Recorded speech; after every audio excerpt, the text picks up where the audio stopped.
Hello friends, welcome to favorite Samayal. இன்னைக்கு நம்ம பார்க்க போறது காய்கறிகள் எல்லாம் சேர்த்து எக் ஆம்லெட் எப்படி பண்றதுன்னு தான் பார்க்க போறோம். இது ரொம்ப நியூட்ரிஷியஸான ஒரு டிஃபன் ஐட்டம். மார்னிங் பிரேக்ஃபாஸ்ட்க்கும் சாப்பிடலாம், ஈவினிங் டிஃபனாவும் சாப்பிட்டுக்கலாம். வாங்க வீடியோக்குள்ள போலாம். இப்போ நான் எக் வெஜிடபிள் ஆம்லெட் பண்றதுக்கு 5 முட்டை எடுத்துர்க்கேன். நீங்க முட்டையோட அளவு தேவைக்கு ஏத்த மாதிரி உடைச்சு எடுத்துக்கோங்க.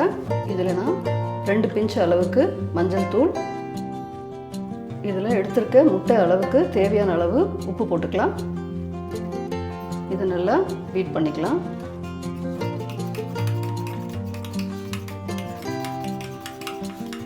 இப்போ இதை நம்ம பீட் பண்ணியாச்சு. இதில் நான் 5 முட்டைக்கு தேவையான அளவு காய்கறிகள் எடுத்திருக்கேன். எல்லாமே 1/4 கப் அளவு தான் எடுத்திருக்கேன். இதில் முட்டைகோஸ் ஒரு 1/4 கப் அளவு போட்டுக்கலாம். குடமிளகா 1/4 கப் அளவு, ஒரு சின்ன வெங்காயம் நல்ல பொடியாக நறுக்கி வச்சுருக்கேன், அதுவும் போட்டுக்கலாம்.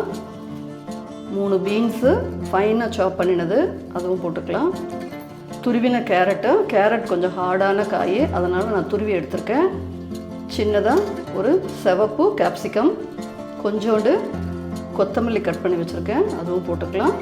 இதில் ஒரே ஒரு பச்சை மிளகா, அதுவும் போட்டுக்கலாம். இப்போ இந்த காய்கறிகள் எல்லாம் நீங்கள் முட்டையோட அளவுக்கு ஏற்ற மாதிரி இன்க்ரீஸ் பண்ணிக்கோங்க. இந்த ஸ்டேஜில் சால்ட் பத்தலைனா டேஸ்ட் பண்ணி கூட ஆட் பண்ணிக்கலாம். முட்டையோட இந்த காய்கறி எல்லாம் நல்லா மிக்ஸ் ஆகிடுச்சு. இப்போது தோசை தவாவில் இதை வார்த்து எடுத்துக்கலாம். இப்போ நம்ம ஒரு தோசை தவா வச்சுக்கலாம். நான் இதில் பார்ட்டிஷன் தவா வச்சுருக்கேன், நீங்கள் பிளெயின் தோசை தவாவும் வச்சுக்கலாம். கொஞ்சோண்டு பட்டர் போட்டுக்கலாம். இதில் ஒரே ஒரு கரண்டி அளவுக்கு முட்டையை ஊற்றிக்கலாம். நம்ம அள்ளி போடும்போதே கொஞ்சம் அந்த காய்கறிகள்லாம் வர மாதிரி அள்ளி போடணும். இப்போது இந்த ஸ்டேஜில் இந்த ஆம்லெட்டுக்கு மேலே மிளகு பொடி வேணும்னா தூவிக்கலாம், இல்லைனா வேணாம். நான் ஏற்கனவே இதில் பச்சை மிளகா ஆட் பண்ணதுனால மிளகு பொடி தூவலை. இப்போ இது ஒரு சைடு வெந்துடுச்சு, இதை திருப்பி போட்டுக்கலாம். நம்ம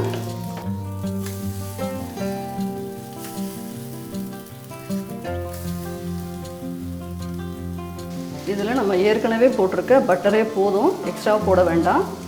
இது ரொம்ப மிதமான தீயில தான் வச்சு வேக வைக்கணும், இல்லைன்னா தீஞ்சு போயிடும். இப்போ திருப்பிக்கலாம். 2 சைடும் ஜாஸ்தி வேகணும்னு அவசியம் இல்லை. இப்போ வெஜிடபிள் எக் ஆம்லெட் தயாராகிடுச்சு. நம்ம பிளேட்டில் சர்வ் பண்ணி எடுத்துக்கலாம். இப்போது வெஜிடபிள் ஆம்லெட்டை சர்வ் பண்ணிக்கலாம்.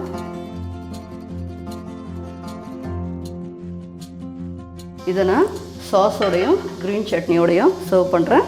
இதை நீங்களும் வீட்டில் ட்ரை பண்ணி பாருங்கள், ரொம்ப ஈஸி தான் பண்ணுறதுக்கு. இந்த வீடியோ உங்களுக்கு பிடிச்சிருந்தா ஃபேவரட் சமையலுக்கு சப்ஸ்கிரைப் பண்ணுங்கள். உங்கள் ஃபேவரட்டான ரெசிபீஸை ட்ரை பண்ணுங்கள், ஃப்ளேவரை என்ஜாய் பண்ணுங்கள். Thank you friends.